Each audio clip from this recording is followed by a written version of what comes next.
ഏറ്റവും സ്നേഹമുള്ള അമ്മമാരെ, പ്രിയ സിസ്റ്റേഴ്സ്, ആദ്യമേ തന്നെ ക്രിസ്തുമസിൻ്റെയും നവവത്സരത്തിൻ്റെയും ആശംസകൾ സ്നേഹപൂർവ്വം നേരുകയാണ്. നമുക്കറിയാം, ഒത്തിരിയേറെ സങ്കീർണമായ പ്രശ്നങ്ങളുള്ള ഒരു അന്തരീക്ഷത്തിലാണ് നമ്മൾ ഓരോരുത്തരുമായിരിക്കുക. ഈ വേളയിൽ ക്രിസ്തുമസ് ആഘോഷിക്കുമ്പോൾ നമുക്കറിയാം, രാഷ്ട്രീയ പ്രശ്നങ്ങൾ, സാമുദായിക പ്രശ്നങ്ങൾ, ഒപ്പം തന്നെ നമ്മുടെ അതിരൂപതയെക്കുറിച്ചുള്ള നമ്മുടെ വ്യഗ്രതകൾ എല്ലാം നമ്മുടെ മനസ്സിലുണ്ട്. കണ്ണീരണിയാതെ ഒരു വിശുദ്ധ കുർബാന പോലും അർപ്പിക്കാൻ നമുക്ക് സാധിക്കാത്ത അവസ്ഥയിലാണ് നാം ഇപ്പോൾ ആയിരിക്കുക. ഈ അവസ്ഥയിൽ നാം ക്രിസ്മസ് ആഘോഷിക്കുമ്പോൾ, പ്രത്യേകിച്ച് ഫ്രാൻസിസ് മാർപ്പാപ്പ പറയുന്നത് പോലെ ഒരു ജൂബിലി വർഷത്തിലേക്ക് നമ്മൾ നീങ്ങുന്ന അവസരത്തിലാണ് ഈ ക്രിസ്മസ് ആഘോഷിക്കപ്പെടുക. ക്രിസ്മസ് നാം ചിന്തിക്കുമ്പോൾ നമുക്കറിയാം, പുൽക്കൂട്ടിലെ ഉണ്ണിയേശു നമുക്ക് തരുന്ന ആദ്യ ഒരു ചിത്രം എന്താണ്? ദൈവത്തിൻ്റെ കാരുണ്യമാണ്, ദൈവത്തിൻ്റെ സ്നേഹമാണ്.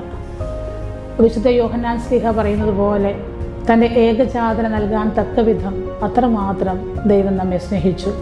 എങ്കിൽ ആ ദൈവസ്നേഹത്തിൻ്റെ, ദൈവകാരുണ്യത്തിൻ്റെ അടയാളമാണ് പുൽക്കൂട്ടിലെ ഉണ്ണിയേശു. നമുക്കറിയാം, പാലസ്തീനായിലെ തെരുവുകളിലൂടെ യേശു കടന്നുപോയപ്പോൾ ഒത്തിരിയേറെ പേര് ഒരു പ്രത്യാശയുടെ അടയാളമായി, സ്നേഹത്തിൻ്റെ അനുഭവമായി, ഒരു കാരുണ്യത്തിൻ്റെ ഓർമ്മയായിട്ടാണ് യേശു എന്ന വ്യക്തിയെ കണ്ടത്. അതുകൊണ്ടാണ് ഒരുപാട് പേര് അവൻ്റെ അടുത്തേക്ക് ഓടിയെത്തിയത്. സ്നേഹമുള്ളവരെ, ഈ ക്രിസ്മസ് നമ്മെ ഓരോരുത്തരെയും ക്ഷണിക്കുകയാണ് ഒരു ദൈവകാരുണ്യത്തിൻ്റെ, ദൈവത്തിൻ്റെ വലിയ കാരുണ്യത്തിൻ്റെ ഓർമ്മയായി നമ്മൾ ഓരോരുത്തരും മാറാൻ. നമുക്കറിയാം, നമ്മൾ ഓരോ കമ്മ്യൂണിറ്റികളിൽ ജീവിക്കുമ്പോൾ നമുക്ക് നമ്മെ തന്നെ വിലയിരുത്തി നോക്കാം. നമ്മുടെ അടുത്തിരിക്കുന്ന ഒരു സഹോദരി, നമ്മെക്കുറിച്ച് അവരെന്താ ചിന്തിക്കുക?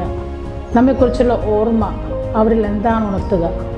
നമ്മെ കാണുമ്പോൾ ഒരു ശക്തമായ സ്നേഹത്തിൻ്റെ അനുഭവം, ഒരു കാരുണ്യത്തിൻ്റെ ഓർമ്മ, അല്ലെങ്കിൽ ഒരു പ്രത്യാശയുടെ അനുഭവം നമ്മെ കാണുമ്പോൾ നമ്മുടെ അടുത്തിരിക്കുന്ന സഹോദരിക്ക് അനുഭവിക്കാൻ, ഓർമ്മിക്കാൻ സാധിക്കുന്നുണ്ടോ?